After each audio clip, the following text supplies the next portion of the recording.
Hello from gardening at Douentza here in Ireland, and it's all drama here because, as you can see, this plant has decided it wants to escape. I came down this morning and found it just lying here on the floor. It had fallen from a great height. Now this is a big Monstera deliciosa that I've had for many years, and it was my mother's before, so it's a very old plant which I love very much. And it's very sad to see it like this, but I think there's not too much damage done. Anyway, what we're going to do now is we're going to sort out this big mess and hopefully get this plant back looking good again. So help me out, won't you?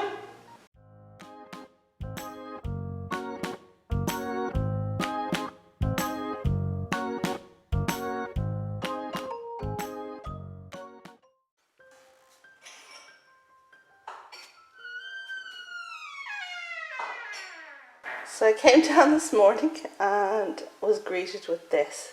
Came down to get my son ready for school and my Monstera deliciosa is on the floor. Now, it had been up there and it had been a bit wobbly for a while, but I thought it was okay, but apparently not. And here we can see that I don't know, it doesn't look damaged. There's a good bit of compost on the floor, and yeah. Yes, pussycat, have you something to do with this? I guess now what we need to do is to try and right this plant and see what damage is done. And I'm just holding it by the stake and lifting. And up it comes. And there it is. As you can see, we have a leaf that's broken off. Oh, we have another bit of damage here. This is broken too.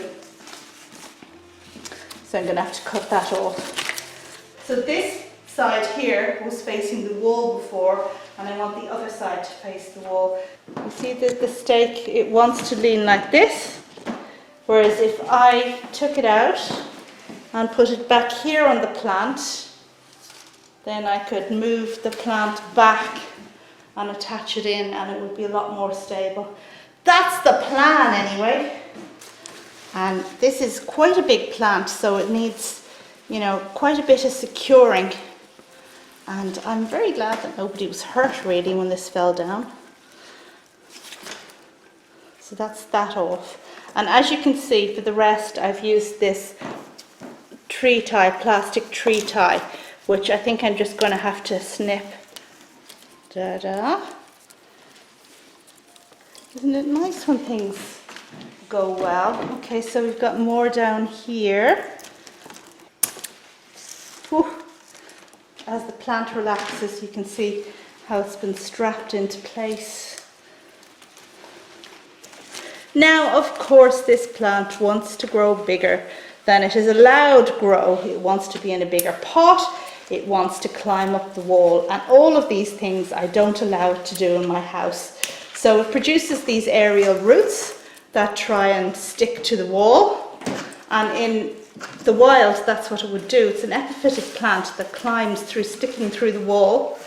And of course, you don't want it to do that in a house because then it's going to damage your wall. So I remove its epiphytic thingamybobs, and the result is that it's less stable than it might have been otherwise. And because this is living in a house as well, it's kept small by being potted in a pot of this size. So this is the largest pot I will countenance in a house because otherwise you just couldn't move the blooming thing. I think I have used everything known to man or woman to tie this plant in place, and now we're taking it all off. Can you see this aerial root has grown through the coconut fibre here of the stake and out the other side. Now I will be cutting off all of the aerial roots very shortly, so I don't need to worry too much about damaging it. Okay, out it comes. And I I guess the next thing is to put it in here at the back, but we will try putting this in here now. Keeping the coir up. Wow, I don't know if you can see that, but the plastic is actually warped here, bent. Okay, so I'm going to put it this way against the bend because no doubt the weight of the plant is going to bend it again.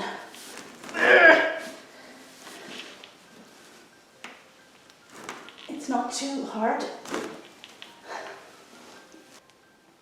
Okay, so we have the stake in quite securely, and the next step now is to tie in the branches to this stake, and I'm going to start with the biggest and meatiest branch, which seems to be this one here.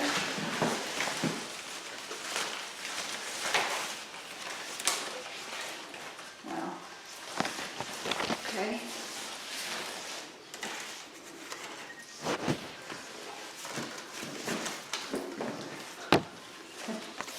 Wow. This one really wants to climb, doesn't it? We're getting there, okay. Right, so round here, through here.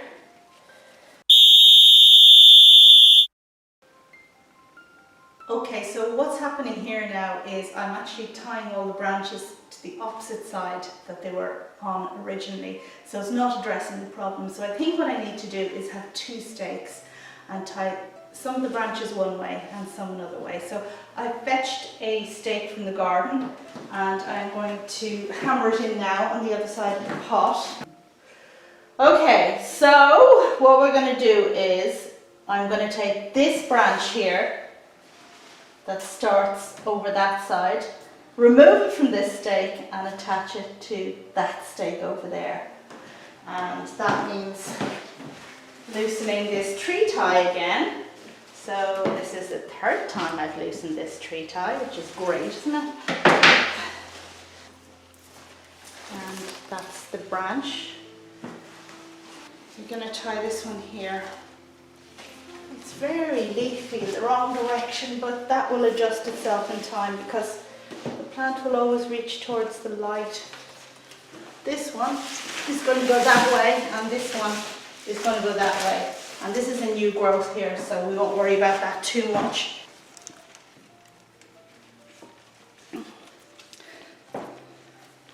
And this one I'm tying into the stake. And this other one I'm going to tie in a bit further down here to start with.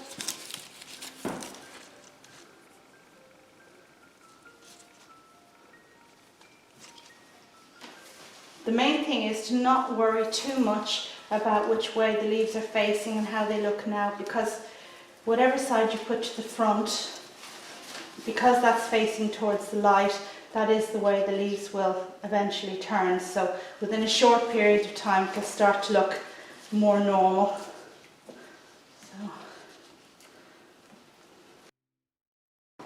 And here she is, all potted up.